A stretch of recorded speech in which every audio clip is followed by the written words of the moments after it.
ರಸ್ತೆ ಅಪಘಾತಗಳ ತಡೆಗೆ ವಾಣಿಜ್ಯ ನಗರಿ ಮುಂಬೈ ವಿನೂತನ ವಿಧಾನವೊಂದನ್ನು ಜಾರಿಗೆ ತಂದಿದೆ. ದೇಶದಲ್ಲಿ ಪ್ರಪ್ರಥಮ ಪ್ರಯತ್ನ ಎಂಬಂತೆ ಛತ್ರಪತಿ ಸಂಭಾಜಿ ಮಹಾರಾಜ್ ಕರಾವಳಿ ರಸ್ತೆಯಲ್ಲಿ ಮ್ಯೂಸಿಕಲ್ ರಸ್ತೆಯನ್ನ ಸಿಎಂ ದೇವೇಂದ್ರ ಫಡ್ನವೀಸ್ ಉದ್ಘಾಟನೆ ಮಾಡಿದ್ದಾರೆ. ಈ ರಸ್ತೆಯ ಮೇಲೆ ವಾಹನ ಚಲಾಯಿಸಿದ್ರೆ ಸ್ಲಂಡಾಗ್ ಮಿಲಿಯನರ್ ಸಿನಿಮಾದ ಜೈವೋ ಹಾಡು ರಸ್ತೆಯಿಂದ ಕೇಳಿ ಬರಲಿದೆ. ಅತ್ಯಾಧುನಿಕ ಹಂಗೇರಿ ತಂತ್ರಜ್ಞಾನ ಬಳಕೆ ಮಾಡಿಕೊಂಡು ಅಮರ್ಸನ್ಸ್ ಗಾರ್ಡನ್ ಮತ್ತು ಬ್ರೀಚ್ ಕ್ಯಾಂಡಿ ನಡುವಿನ ಸುಮಾರು 500 ಮೀಟರ್ ಉದ್ದದ ರಸ್ತೆಯನ್ನ ಸಂಗೀತ ರಸ್ತೆಯನ್ನಾಗಿ ಮಾರ್ಪಾಡು ಮಾಡಲಾಗಿದೆ. ರಸ್ತೆ ಮೇಲ್ಮೈಯಲ್ಲಿ ಮ್ಯೂಸಿಕಲ್ ಸ್ಟ್ರಿಪ್ಸ್ ಅಳವಡಿಕೆ ಮಾಡಲಾಗಿದೆ. ವಾಹನವು 60ರಿಂದ 80 ಕಿಲೋಮೀಟರ್ ವೇಗದಲ್ಲಿ ಸಾಗಿದರೆ ಮಾತ್ರ ಟೈರ್ ಮತ್ತು ರಸ್ತೆಯ ನಡುವಿನ ಘರ್ಷಣೆ ಕಂಪನಗಳು ಉಂಟು ಮಾಡುತ್ತದೆ. ಆಗ ಚೈವೋ ಹಾಡು ಸುಮಧುರವಾಗಿ ಕೇಳಿ ಬರುತ್ತದೆ. ಚಾಲಕನು ವೇಗದ ಮಿತಿಯನ್ನ ಜಾಸ್ತಿ ಮಾಡಿದರೆ ಹಾಡು ಅಪಸ್ವರ ಆಗಲಿದೆ. ಇದು ವಾಹನ ಸವಾರನಿಗೆ ವೇಗದ ಮಿತಿ ಕಾಯ್ದುಕೊಳ್ಳಲು ಎಚ್ಚರಿಕೆಯನ್ನು ನೀಡಲಿದೆ.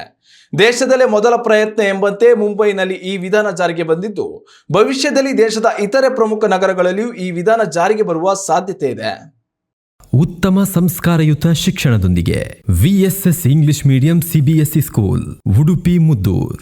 ನರ್ಸರಿಯಿಂದ 10ನೇ ತರಗತಿವರೆಗೆ ಶಿಕ್ಷಣದ ಜೊತೆಗೆ 5ರಿಂದ 10ನೇ ತರಗತಿವರೆಗಿನ ವಿದ್ಯಾರ್ಥಿನಿಯರಿಗೆ ಉತ್ತಮ ಹಾಸ್ಟೆಲ್ ಸೌಲಭ್ಯವೂ ಇದೆ. ನಿಮ್ಮ ಮಕ್ಕಳ ಪ್ರವೇಶಾತಿಗಾಗಿ ಈ ಸಂಖ್ಯೆಗೆ ಕರೆ ಮಾಡಿ.